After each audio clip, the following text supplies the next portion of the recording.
Introduce yourself, your family, where your background is, etc. Swagatam. Namaste, Jaykumarji. Namaste, everyone.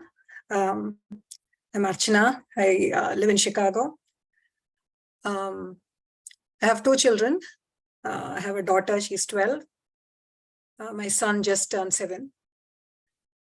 So I used to live in the US for about 15 years, came back to India. I was in Bangalore for about 5 years, and then now back in US again. So why did I join this session? I happened to read about it in one of the Facebook people that I follow. I came across the Bhagavad Gita class. And right now I happen to be in a place where I don't have bandwidth to do much else, but somehow this spoke to me. And I felt I had to reach out and see if I'm able to join and to sustain. So it is just, let me just start and end with that. So I'm here to continue this journey. And just learn whatever I have to learn at this point. So that's about myself. Thank you all. Yeah. And it's a coincidence that Archana, your parents live in Coimbatore, right? And so, that's right.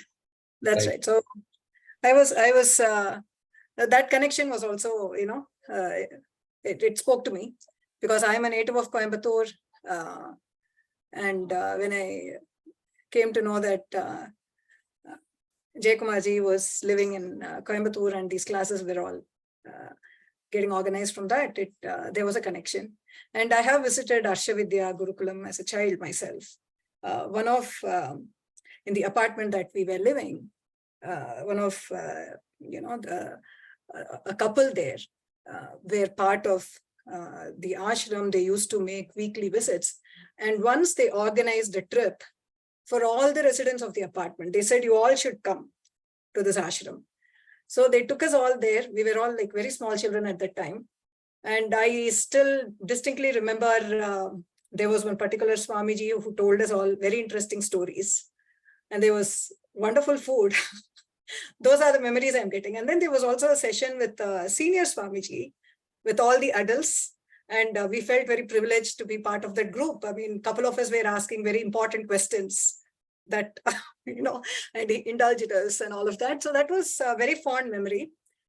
And I, in fact, wanted to take my children to Anakati Ashram. The 5 years that I lived there, it never happened. But that memory is there, that connection is there with the ashram. Yeah. Good. Surely Thank you. when you come here. I'm sorry? It will surely happen when you come next time. Thank you. I hope it does. So we have a few people here from Coimbatore. Ramuji, who spoke just now, is from Coimbatore. And Rukmini ji, who was there in class. And then Hemalata ji, who is currently with her daughter in Chennai. She's from Coimbatore. And who else? Ramaji, Rama Venkateshan is home is Coimbatore. She's there. She's now. Sundari ji. Sundari ji, of course. Yeah. So we've got, it's actually ending up to be quite a bit. So thanks to join that club, Archana. We've got a reason because these Bangalore people are majority. We can't beat Bangalore. So absolutely. Yeah. Yeah. So they have a different, that energy is very different in Bangalore because growing up in Tamil Nadu and Coimbatore and all, just being a part of these satsangas was not very usual or common, at least when I was a child. But then when I was in Bangalore, these last 5 years, it was a whole different energy. People were it was very nice because especially the apartment that I lived, on one side, people were doing all the things to enjoy life. Like they were, all parties and get-togethers and all that, but they were super spiritual as well. Absolutely seamless. And I just loved it. That was the first time I was exposed to something like that. So you would see the ladies going for parties in the weekend, and then with the same fervor they would deck up in Indian attire and do these pujas with full dedication and all that. So it's a different experience to be in Bangalore. Yeah. That's good. There is no divide between spiritual and this thing. Right. It was nice to get exposed to something like that. I had not experienced it in Coimbatore. So Good. So welcome. And so if you have anybody else, I don't see anybody who's new per se. Lakshmi ji introduced herself yesterday. Sushila ji we met. And who else? S23, Galaxy S23. I don't know who it is. Okay. Yeah, if somebody wants to introduce themselves, it'll be good. Otherwise, we can have many satsang questions we can take. Guruji, I have a question. Yeah. So this Kurukshetra war lasted for 18 days, right? And Bhagavad Gita, to understand Bhagavad Gita itself is maybe one can it's a lifelong journey, maybe. That's what I understand. So within this 18 days, how many hours or how many days did Krishna take to teach Bhagavad Gita to Arjun? You know what? Sometimes once we had a satsang. I mean, I met Swamiji about a year or 2 or 3 years ago. I told him, Swamiji, my students are asking me this question. And you did not teach us all these things. I told Swamiji started laughing. And because we were not taught all this duration of the war, and what was the time when this happened? Did they have tea breaks? And did they do those kinds of what kind of snacks they had? They didn't tell us all these things. And so yeah, that's the beauty of all these itihasas. Yeah, see, Sushila ji, that's the beauty of the itihasas. And so Vyasa chose to present it in this manner. Okay. Everything in the itihasa need not be taken literally. I'm not saying this teaching did not happen in the war. It did happen in the battlefield. Okay. And Arjuna may have been a very ready person, ready enough that all he has to be told is, this is the truth, my dear friend. Okay. And towards the end of this, he does say, Nashto mohaha smritir labda, is going to say, my confusion is gone. He makes a bold statement. Smritir labda, etc. he says. Okay. And so he may have been ready. Because he was somebody who was a dharmic person. He was a sadhana chatushtaya sampannaha. And so his mind was just ready to take this message.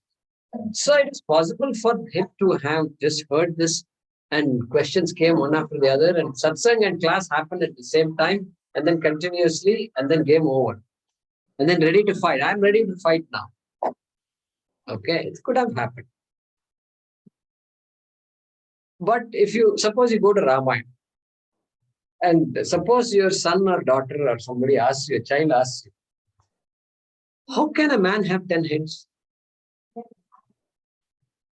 And you say it's a real story also.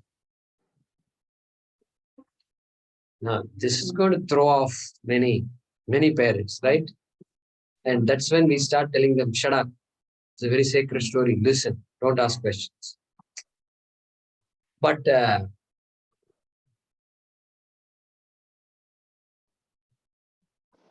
so shut up. That is the first time. When we can't answer questions, the best way to make children listen to us is say, shut up, don't ask questions. Poor child, very good question it asked. The answer to that is very simple actually. It's not complicated. See, Valmiki is a poet, Mahakavi, poet he is. Poet has a poetic license to expand, to present imageries the way he or she wants to present. And this Ravana guy is such a character that this guy is a Brahmana. Brahmana means what? Guy is supposed to study Veda and teach the Veda. That's the job of a Brahmana. And he's a Samavedi also. And instead of doing that, Samavedi means he studied the Veda. And instead he's going around harassing people. He's a musician. He's a Veena player. Okay? And the Gana, Gitam has come from Samaveda also, they say. So maybe there is some connection between the two. So how many people are gifted to be a one who can play the Veena and at the same time know the Samaveda? Nothing. You can count in fingers. In one hand you can count. And on top of that, he's harassing his people. And he's on top of that, he goes after some other woman that doesn't belong to him. Despite all odds, despite all advice given to him, he does something like this. And even his brother advises him, all his people advise him, no, this is not the right thing to do. Against all advice, he does this. Therefore, this guy is a guy with full of conflicts, right? And Valmiki must have thought, how do I show a person full of conflicts? Out came this 10-headed Ravana, correct? 10-headed Ravana. That is Valmiki's creation, imagery. And so, therefore, this Itihasa is a product of a poet. Valmiki was not a historian. Vyasa is not a historian. They want to communicate critical messages. And how they communicated, the rest of the details, you can't worry too much about. You should not worry too much about. You just have to enjoy it. And so you have in our shows and all, they have Ramayana, they will have these 10 heads and they'll have all these dramas and all. Children love us. And especially the guy who plays Ravana, he's the hero, really speaking, because that's a different to look at. And so that child, I think the other children must envy this boy or girl, I think. That's my guess. And he comes and he does this, that, and suddenly this head will fall off. And then they have to pick it up, put it on this boy again. All this drama goes on. Therefore, we are welcome to look into the details of the Mahabharata when things happened. How long did drama, this when Dasharatha went and met Kaikeyi and Kaikeyi gave him this shock. How long this thing lasted? Was it 1 day, 2 days, 3 days? How many people came and debated this topic? Should Rama go to the forest or not? Is this right or wrong? Who is right? Who's wrong? Lakshmana is furious. He said, I'm going to cut off the head of Kaikeyi. All this happened that night. So we can discuss, this is all the historian's job to figure out all those details, correct? Historian's job. But the Itihasakara's job is not that. The people who enjoy the Itihasa, they're generally not worried about all this. And so, the real answer is, I don't know. Let me first be honest. I'll say first, let me be honest answer is, I don't know the answer to your question. And that gives us the freedom to ask other people who have maybe done research. One of my good friends has done research on the age of Mahabharata. Dr. M.L. Raja, Google him up, M.L. Raja. He's written some good books. And so he says it's 5,000, some 300, I think, I forget, 300 BCE. Or rather 3,000 something BC, which is 5,000 years old. Okay, that's his. Based on what? Based on, look at how much knowledge one has to know. Based on the knowledge of planetary systems, means this astrology and astronomy. Astrology is a science also. He uses the statements made in the Mahabharata by various people. Rohini was in that northeast corner of the sky, then that becomes a data point. When was Rohini there, and before that, when was this other nakshatra in this place? That can only happen 5,255 years old. That is how they find out. Okay, he's done that. Plus Sanskrit you have to know, because you have to understand the words, shlokas that are given there, and some words are cryptic. You have to decipher it, and you have to decipher it. If there are 2 or 3 interpretations, you have to use all interpretations, find out, then you have to prove which one is the right interpretation. It's a lot of painstaking work. So Dr. Raja has done that. So there are people who work on these things, but I have not paid much attention to that, and many people have views on that, but to see if you can find out something, you let me know. Let us know in class. We'll give you the podium. I'll give the podium to you. Sure. Okay. So, yeah, the 18-day war and all, there's a sequence of events that happen. And the message for us is, this human life, people say, is a battlefield. Means I'm in a battlefield because I don't have to be in Kurukshetra to suffer whatever sufferings. I sitting in Coimbatore, I can suffer. Okay, it's possible. And so that's the message there. This mind is a Kurukshetra. Battle constantly going on between right and wrong, people, I, them, and it's constant. And that's why in that war also, the Arjuna is not worried about this war, really speaking. He's not afraid. He knows he's going to be victorious. This is piece of cake for him. Not for a moment in all the mantras you read, not for a moment he says, my God, how am I going to win this war? He doesn't say that. His worry is something else. He's saying, these guys are going to be finished. And how am I going to live with blood in my hand? They will say, Arjuna killed his guru Dronacharya. That is his worry. He's made up his mind. Dronacharya is gone. Bhishma, the greatest archer, is also gone. He knows. Now his worry is, my blood is going to be in my hands. That's his concern. Therefore, and then finally he just drops down saying, I'm confused. Confusion. This Arjuna, great Arjuna, is confused. And so I think there are some messages we can interpret from Mahabharata, looking at it from different angles. And so hope that somewhat helps. Yes, I'm going to enjoy the stories. Thank you. Anybody else? Ramuji says, confusion is essential before fusion happens. Ramuji, yeah, welcome, by the way, Archana, Sushmita, and all of you, Sushila and all. You better welcome to our group. There are some people in our group who will keep saying things in the group. Better get used to it. How much ever I say to stop all this spam, they don't listen. They don't listen at all. They will be spamming this group. And Ramuji will come up with statements. You don't know whether to laugh or cry. Okay, you'll have to thali bajana chahiye. Okay, so he says confusion happens before fusion happens. So welcome to Ramuji.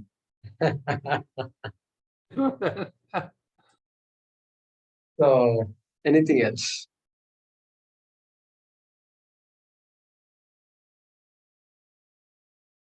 Every mind is Kurukshetra. Tilak's book is also there. Dating of Mahabharata. Okay.